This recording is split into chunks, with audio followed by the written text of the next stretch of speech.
pois só tu tens, Senhor, palavras de esperança, teu amor, Senhor, e tua graça me alcança. Louvado seja o nosso Senhor Jesus Cristo, para sempre seja louvado. Em nome do Pai, do Filho e do Espírito Santo. Amém. Bom dia! Hoje, quarta-feira, Palavras de Esperança. Eu sou João Batista.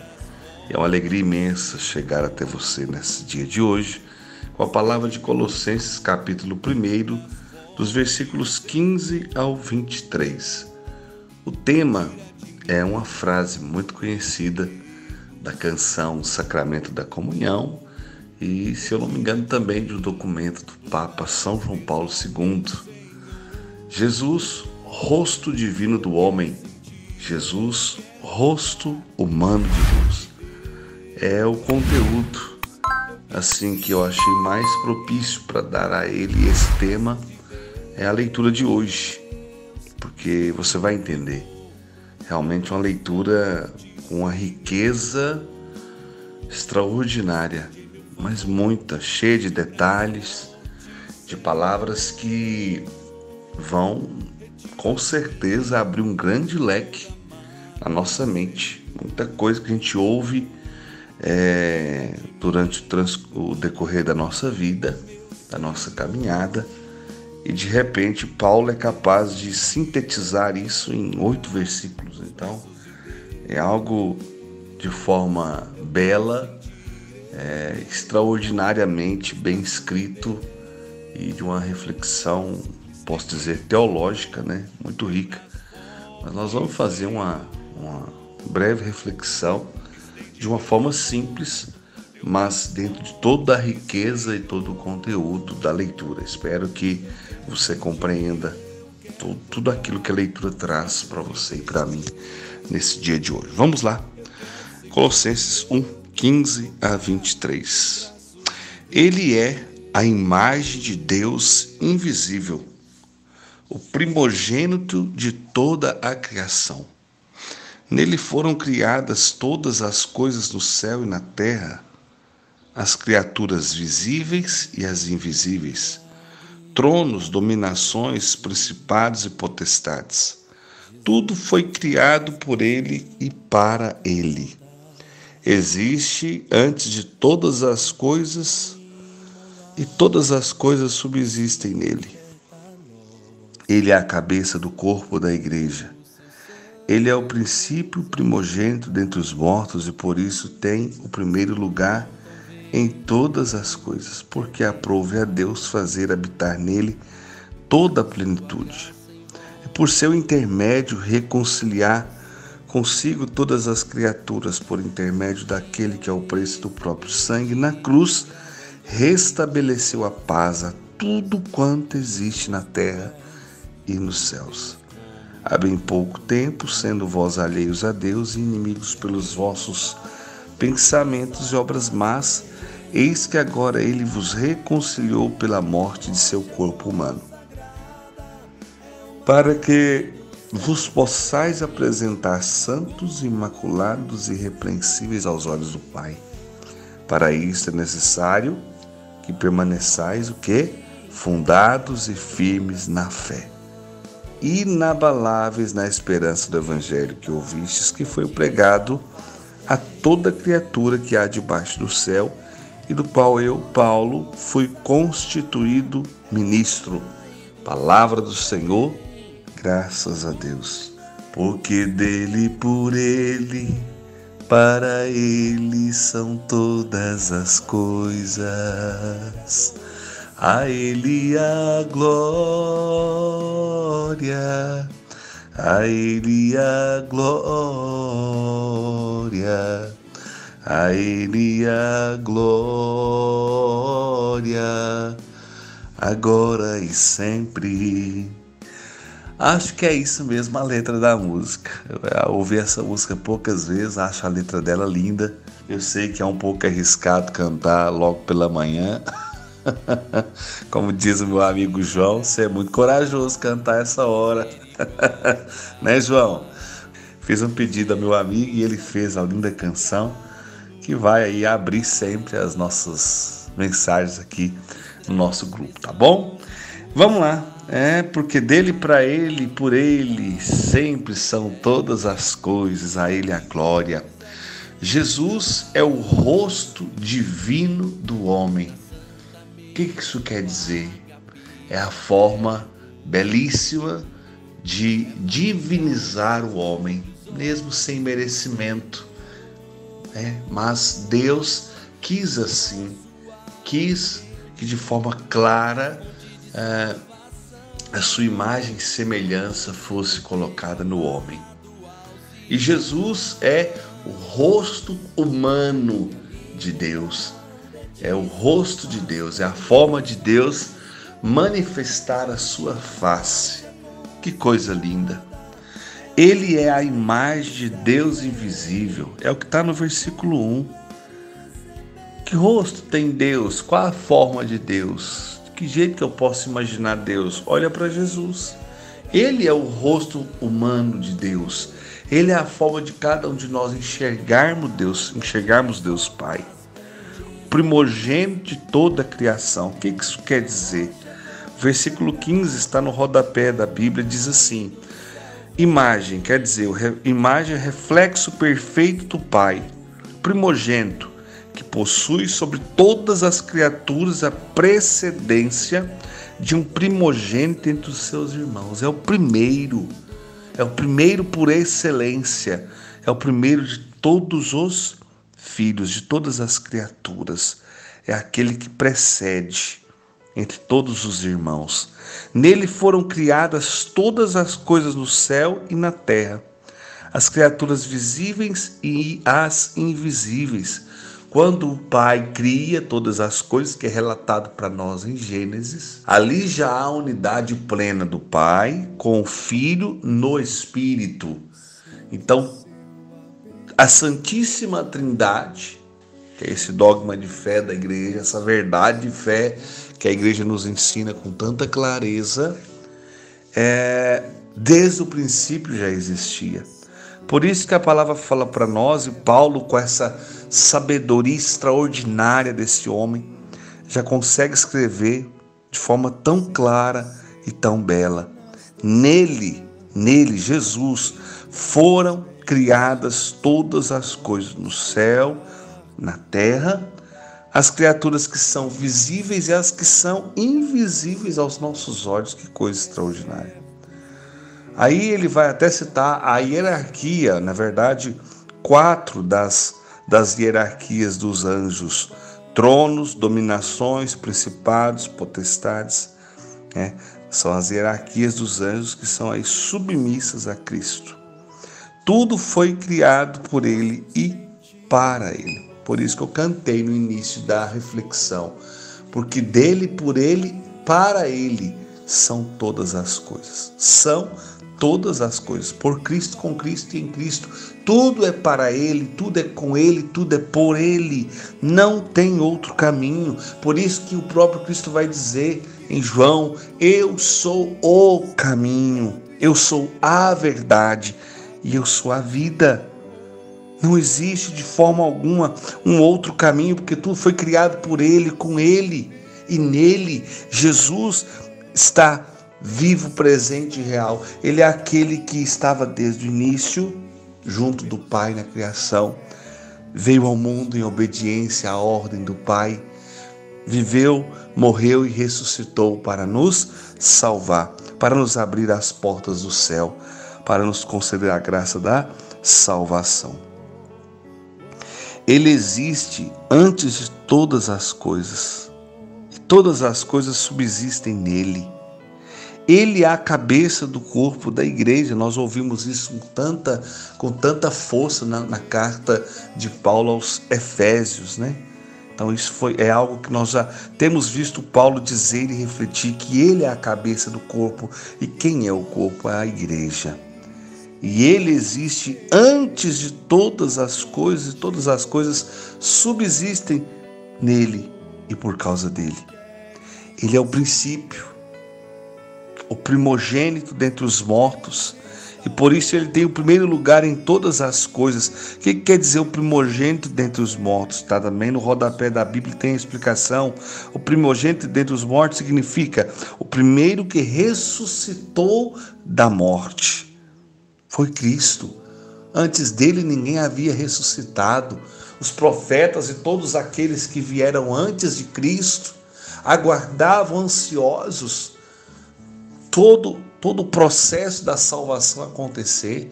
Por isso que quando a gente reza o creio, nós rezamos que ele desceu à mansão dos mortos e ressuscitou o terceiro dia e levou com ele todos aqueles que haviam antes dele o precedido e anunciado ele e confiado nele e esperado nas promessas que Deus havia dado a tantos profetas. Isso é lindo demais, irmãos. Isso é a nossa fé católica. Isso é o que a nossa fé católica nos ensina. Nós vivemos a igreja da ressurreição. Fora disso, fora da ressurreição, qualquer outra coisa que disserem já está contrário àquilo que a nossa fé nos ensina. Nós pregamos a ressurreição. Grave bem isso. Grave bem. Vivemos, acreditamos e buscamos a ressurreição, porque é isso que aconteceu com Cristo. Cristo é, desde o princípio, cumpridor das palavras do Pai, obediente à palavra do Pai, nasce, cresce, vive, morre, ressuscita e abre-nos o céu. Meu Deus, eu fico, procurando palavras para que você entenda. Tem hora que eu paro assim e fico, mas é riqueza demais, sabe? E parece que tudo que eu disser aqui hoje numa leitura como essa é pouco, sabe? Tudo que eu procurar de palavra, de expressões, de conteúdo, é uma leitura para ler e reler, várias vezes. É demais. Eu sou encantado, na verdade, com essa leitura. Versículo 19, né? Porque aprove a Deus fazer habitar nele toda a plenitude. Gente, a gente ouve tanta expressão plenitude, mas o que ela quer dizer? Olha aí no versículo 19, também no rodapé da Bíblia, olha que riqueza. Plenitude é o conjunto de todos os dons da graça, ou seja, todos os dons da graça, toda a graça, toda a plenitude de graça está em quem? Em Jesus Cristo. Porque aprove a Deus, Deus quis fazer habitar nele toda a plenitude. Por que pedir a graça a Jesus Cristo? Qual a graça que você quer pedir? E por que pedir? Porque nele está contido, está depositado, está de forma plena todos os dons da graça de Deus. Tudo que Deus tem a conceder está em Jesus Cristo. Isto é maravilhoso. E por seu intermédio, reconciliar consigo todas as criaturas. Por causa de Cristo, aconteceu a reconciliação de todas as criaturas, por intermédio daquele que, ao preço do próprio sangue na cruz, restabeleceu a paz a tudo quanto existe na terra e nos céus. A plenitude da paz, a paz por excelência. Por isso que Cristo é chamado o príncipe da paz, aquele que veio realmente trazer a paz. Lembrando que a paz não é a ausência de problemas, é a presença viva e real de Jesus Cristo, o príncipe da paz, o Senhor soberano, o Rei eterno, o Deus da paz, é Jesus Cristo. Há bem pouco tempo, sendo vós alheios a Deus, inimigos pelos vossos pensamentos e obras más, eis que agora ele vos reconciliou pela morte de seu corpo humano, para que vos possais apresentar santos, imaculados e irrepreensíveis aos olhos do Pai. Ou seja, por causa do pecado. Antes, isso que Paulo está dizendo, antes vinda de Cristo, de todo o processo de salvação que Cristo viveu. Antes disso, por isso que ele coloca: há bem pouco tempo, sendo vós alheios a Deus e inimigos pelos vossos pensamentos e obras más. Ou seja, tudo isso que até um certo tempo nos separava, nos apartava de Cristo, pela sua morte, pelo derramamento do seu sangue na cruz. Eis que a salvação, a plenitude da graça, o amor derramado, a luz da luz, a bênção das bênçãos chegou até você, chegou até mim. E por essa graça, pela graça da união plena do Pai com o Filho, acontece o derramamento do Espírito Santo. E por esse derramamento do Espírito Santo, está escrito aqui, para que vós possais apresentar santos, imaculados e irrepreensíveis aos olhos do Pai. De que forma? Pela graça do Espírito Santo, que é derramada pelo próprio Jesus, que é o quê? Onde está contida a plenitude das graças. Eu achei isso aqui extraordinário. Por causa dessa plenitude das graças, sem cessar as graças, as bênçãos são derramadas. Por isso, naquele encontro de Jesus com a samaritana, ele vai dizer: se você soubesse quem te pede dessa água viva, tu mesmo a pediria e ele daria a você a graça de se tornar, a partir de agora, também fonte de água viva que jorraria para a vida eterna. Ou seja, ele tem todas as graças a serem derramadas. E quando o nosso coração se encontra verdadeiramente com Cristo, do nosso coração também pode continuar jorrando essa fonte de graça. Ou seja, o cristão é aquele que precisa ser, nesse deserto desse mundo, fonte de bênção, fonte de graça, né? De onde vem a graça de Cristo, se derrama no meu coração, do meu coração se derrama no outro, e assim sucessivamente. E nós podemos levar dessa água viva a todos os corações. E isso vai nos concedendo a graça de um dia nos apresentar diante de Deus imaculados. Imaculado quer dizer sem manchas, irrepreensíveis, ou seja, pessoas com uma boa conduta, com uma moral, com respeito, com reverência, imaculados e irrepreensíveis aos olhos do Pai. Aí o versículo 23 termina dizendo: para isto, olha o que é necessário, preste muita atenção, que Paulo foi apresentando toda a riqueza de Cristo, tudo que Cristo significa, esse rosto divino do homem, esse rosto humano de Deus.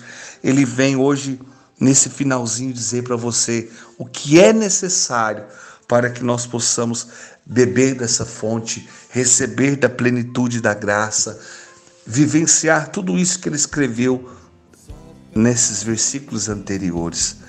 Para isso, ele conclui dizendo: é necessário que permaneçais fundados, fundação, algo que está profundo, não é algo que vai cair com qualquer coisa que aconteça, profundo, com as bases bem feitas.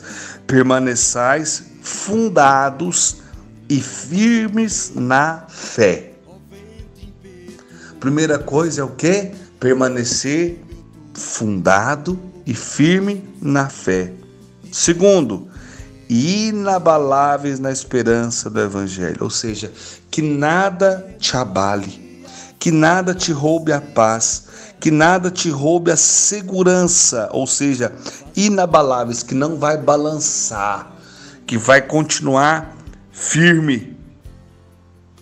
Inabaláveis na esperança do Evangelho que ouvistes, que foi pregado a toda criatura que há debaixo do céu. Ou seja, o Evangelho tem sido pregado, difundido, levado a todas as criaturas.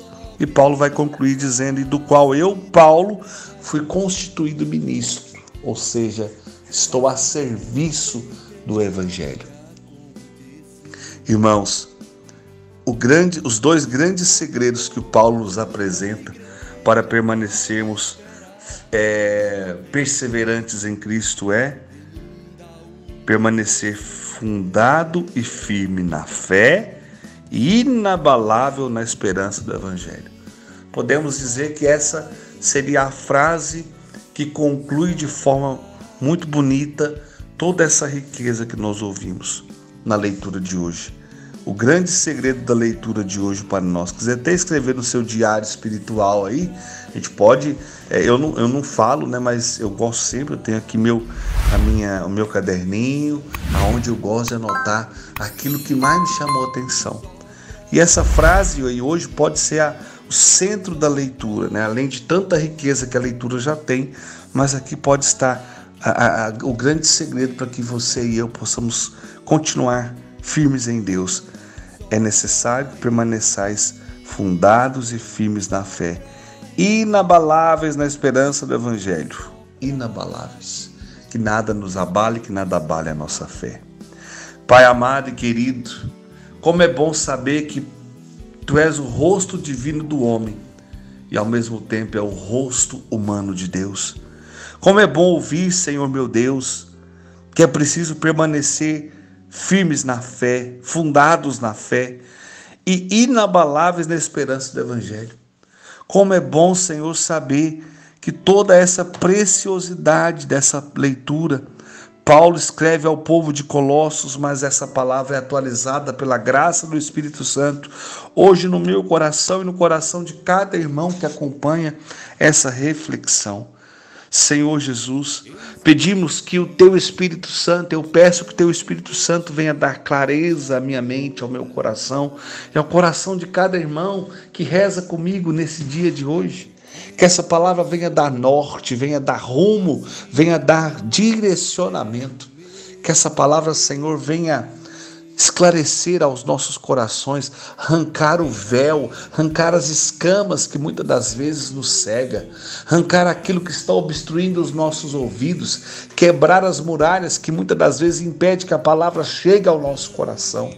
Que essa linda e rica palavra possa hoje nortear a nossa vida, ser para nós sustento, ser para nós encorajamento.